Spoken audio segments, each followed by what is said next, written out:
don't know the power of Lightroom. Hello guys, this is going to be a great tutorial. We are going to teach you how to recreate the cinematic effect of Star Wars in Lightroom.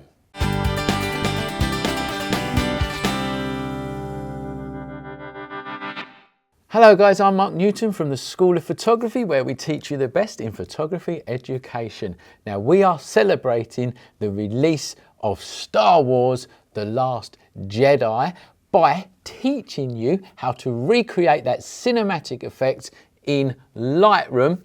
Plus, I'm going to give you a preset for this free, and I'll tell you how to get that at the end of this video. Now, it gives me great pleasure to do this tutorial for you and take Star Wars as inspiration for a cinematic look. When we were kids, me and my brother, we had Star Wars everything. We had the wallpaper, our wallpaper was Star Wars, our bed covers were Star Wars, we had every single Star Wars toy you could think of, and we smashed them to bits because we were young boys and kids. And it's just, Star Wars to me is a part of my blood, and I really am going to enjoy bringing you this tutorial. So we're going to now go into Lightroom. We're going to create that cinematic effect. Let's go. Okay, we're going to use this picture here, and we're going to use this one because it's got a picture of a model and it's got some nice skies in the background.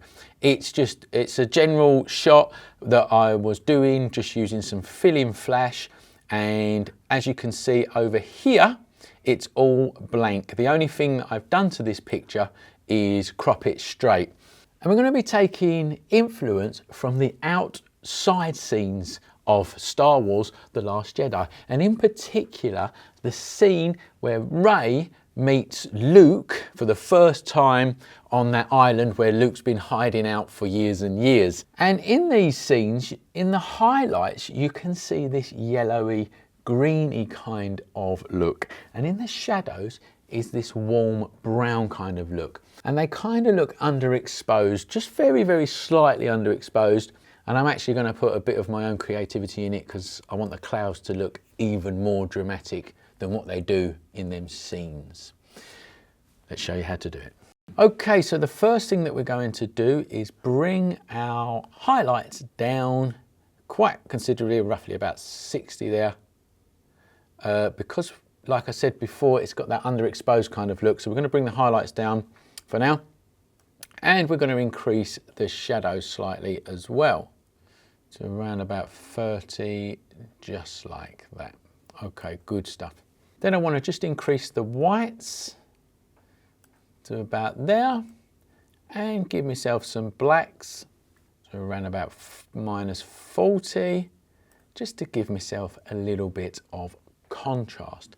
Then I'm going to come down and I'm going to minus some vibrance and minus some saturation, and that is to just mute the colors just slightly so that I can pump them back up in other areas. And then I'm going to come back down to the tone curve here, and I'm going to give a slight S curve. If you've watched most of my tutorials, you know that I love curves. So I'm going to put in a slight curve in there just to give it a bit more contrast. Then I'm going to come down to split toning, and this is where most of the magic is going to happen, because this is where you can put certain colors into the highlights of the shot and certain colors into the shadows of the shot. And that's where you look when you're looking to recreate that cinematic look. Always look in the highlights, the shadows, and the midtones, in fact. So for us, we looked at the highlights, and I figured out that it was this yellowy greeny tinge to the highlights. So I'm going to click on highlights at the top here, and I'm going to select a nice yellowy green colour like that. About there will do fine. Yes, that's quite good. Then I'm going to come down to the shadows and click on this grey box again, and this time I'm going to find a nice warm colour to add into the shadows, like a warm brown, like that. Yeah, that's about right. That's not bad at all, about there. Lovely, I like that a lot. Okay, good stuff. So now what we've got is a warm colour in the shadows and a greeny yellowy kind of colour in the highlights. Now before I show you the rest of the tutorial, don't forget to come over to the schoolofphotography.com where we teach you all about Lightroom and photography, Photoshop and all kinds of things like that. We've got a range of online courses to help you improve your photography. So come over there and check us out. Let's go back to the tutorial. Okay, the next thing we're going to do is add a bit of colour in places and take a bit of colour away. Because as you can see in the background here, the sky is no longer blue. And in the shots of the film, the sky in the background is quite blue. So all we're going to do is we're going to go up to colour, we're going to select blue as our colour, and we're going to pull the saturation up like that to around about 80, which will be nice, that will do. And as you can see now, we've got the blues back in the sky. But I also want to make it a bit brighter. So underneath saturation, you've got luminance, and let's take that up a little bit to around about 40 like that. That's really cool. And you can see that there is probably a bit too much yellow in the actual clouds. So we are going to address that now as well. And just so that you know, this preset will really suit portraits outside where you've got a cloudy day. It'll really look good on them types of portraits. Okay, so now I'm going to select yellow over here, and I'm going to up the luminance to around about 55 or something like that. Yeah, that's quite good there.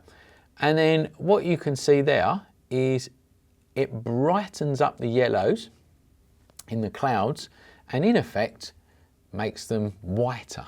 So let's put that back up to about 55. That'll do like that. Great. And now I'm going to come down to sharpen the picture a bit. Every digital image needs a little bit of sharpening. This image is no different. So in the sharpening, in the amount, I'm going to put 80, and in the radius, I'm going to put in 1.2, and that should be about right. Let's zoom in so you can see. Let's flick this off. So that's without the sharpening, and that's with the sharpening. So as you can see, it makes that slight difference and just crisps up your shot. And now I'm going to go down to effects, and under effects, I'm going to take the dehaze to around about +10 to just give it a bit of contrast like that. Okay, let's have a look at the before and after. So here we have the before and here we have the after. And as you can see with the original picture, it's all nice and normal. And then with this cinematic effect that we've just created, it's really warmed it up. It's really nice. We've got that yellowy green colour in the highlights and a real warm browny colour in the shadows. And the clouds just look really dramatic with this preset. So I'm going to show you how to install that preset and give you the preset in a minute, but let's just apply it to another photograph first. We're now going to apply it to this picture here. So let's just go full screen on it. And here it is. And again, just so you can see, it's all blank here. Over here is my Star Wars cinematic effect preset, which is the one I'm going to give to you. And all I do is click it and it turns it into a picture like that. So that's the beginning, that's the normal shot, and that's with that Star Wars cinematic preset added. It really, really makes a difference. Okay, let's show you how to install that preset when you download it. So when you download it, put it on your hard drive somewhere, wherever you want to keep it. And then all you do is under your presets folder here, you select wherever you want to put it. My recommendation is that you put it into user presets, or you can do what I've done here and create a folder called cinematic. Right click on that folder, click import, find the preset that you've just saved, select it and click import, and it really is as simple as that. And for people who are Stranger Things fans, that's a series on Netflix, another sci-fi series, which is really good. I made a cinematic effect in Lightroom for that series as well. And there's a whole tutorial for it. We'll put a link for it somewhere so that you can go and see that as well. So I hope you liked that. If you did, please like the video, please share it with your friends, and please put a comment below. It really, really helps us out, and it enables us to bring you more free stuff. And don't forget to come and check us out over on Facebook and Instagram. We have a really good learning community over there. To get the free preset for this, there's a link in the description of this video. So click there and it will take you to a page where you can get the free preset. I hope to see you soon. And remember, learn more at the School of Photography.